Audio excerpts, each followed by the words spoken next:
ब्रजेश, अगर बात की जाए संभल की, तो यहां किस तरह की निगरानी रखी जा रही है? तस्वीरें दिखाएं और बताएं।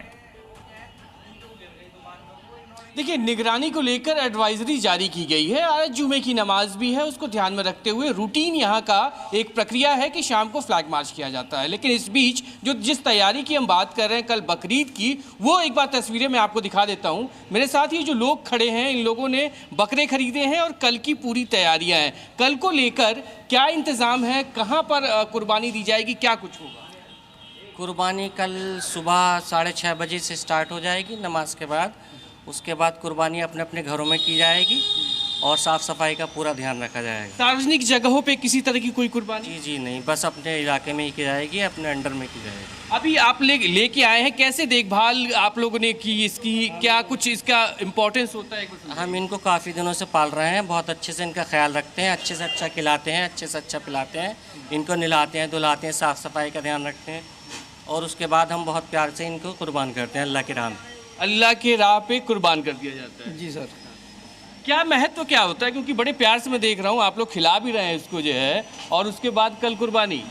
हाँ, कल कुर्बानी करेंगे अल्लाह ने चाहा और बहुत अच्छी तरीके से करेंगे, साफ सुथराई करके। ब्रजेश, उनसे पूछिए, नियमों का पालन किया जाएगा ना? ढके हुए इलाकों में ही कुर्बानी होगी ना? अच्छे से हुई जाएगा और किसी को परेशानी नहीं होगी, सिर्फ कुर्बानी चलाओ। जो कुर्बानी आप यहाँ पे होगी, ढके हुए इलाके में कवर वहाँ पे हो, गंदगी ना हो, ये सब? नहीं, इस बात की गंदगी नहीं, अपने घर पे ही करते हैं और बिल्कुल साफ़ सुथराई करके वो आती है, इसके नगर पालिका की ट्राली वो ले जाती है सब चीज़। क्या तरीका क्या कुछ होता है, एक बार समझाइएगा। कुर्बानी होती है, ये कुर्बानी वाजिब है मुसलमान पे, और इसका ये है जानवर को लाते हैं, कुछ दिन पहले लाते हैं, उसकी देखभाली करते हैं, नहलाते हैं, उसको सही से खाना पीना कराते हैं उसका, फिर उसकी जब बकरीद होती है तो उसकी कुर्बानी। ठीक है ब्रजेश, हमारे साथ तमाम सहयोगी जुड़े हुए हैं, साफ सफाई, ढके हुए। प्रमोद हमारे साथ जुड़े हैं भोपाल से, उनका रुख कर लेते हैं। प्रमोद, वहां किस तरह की तैयारी की गई है, तस्वीरों के जरिए दिखाएं।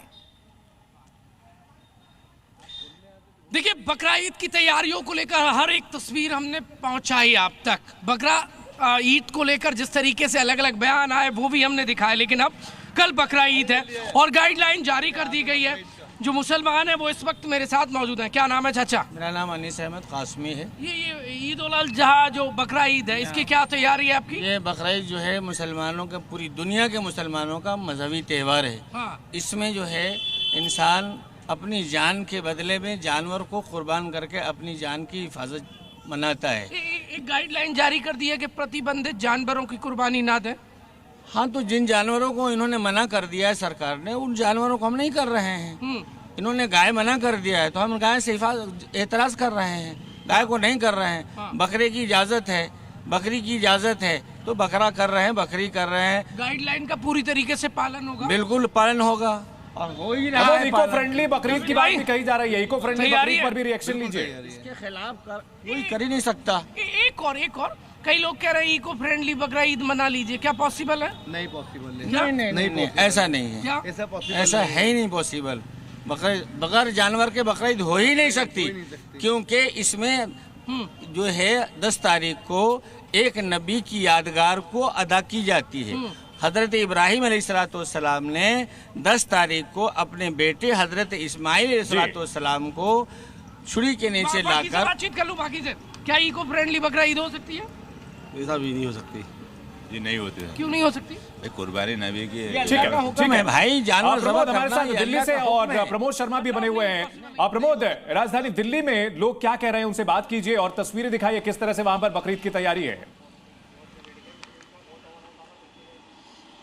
देखिए, बिल्कुल इस वक्त हम जामा मस्जिद के पास मौजूद हैं और कल बकरा ईद का जो है त्यौहार है, कुर्बानी दी जाएगी। उसके लिए बाकायदा लोगों ने काफ़ी दिनों से तैयारी की है और जो दिल्ली सरकार है उसने भी एक एडवाइज़री जारी की है। लोगों से पूछते हैं, ये बताइए, ये दिल्ली सरकार ने एडवाइज़री जारी की है कि किसी भी तरीके का जो प्रतिबंधित पशु है उसकी कुर्बानी नहीं दी जाएगी, गाय की या फिर ऊँट की या बाकी जो है, और पूरा स्लॉटर हाउस और कोई भी सोशल मीडिया पे उसको पोस्ट नहीं किया जाएगा, साफ़ सफाई का ध्यान रखा जाएगा।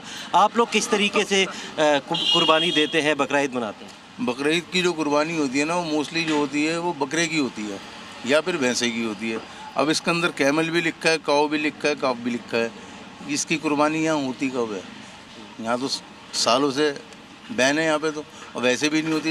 अव्वल कुर्बानी जो मानी जाती है वो बकरे की मानी जाती है। तो किस तरीके से साफ सफाई का या फिर किसी दूसरे की धार्मिक भावनाएं आहत ना हो उसका ध्यान रखा जाता है? क्योंकि चीफ ऑफ मौलाना जो है मौलाना, दिवाली पर पटाखे मना के चलाने से मना किया जाता है, होली पर पानी बचाने को कहा जाता है, तो लोग कह रहे हैं कि इको फ्रेंडली बकरीद भी बना लीजिए, उस पर क्या कह रहे हैं? उन्होंने अपील करी है वो स्लॉटरिंग यहाँ पे होती नहीं है कहीं पे। अच्छा, ये भी सवाल उठ रहा है कि क्या बकरी ईद जो है वो इको फ्रेंडली नहीं बन सकती, कि सांकेतिक तौर पर जो है वो बकरी की कुर्बानी दी जाए? कुर्बानी तो कुर्बानी सही होगी ना, इको फ्रेंडली का केक काट के कुर्बानी करेंगे क्या?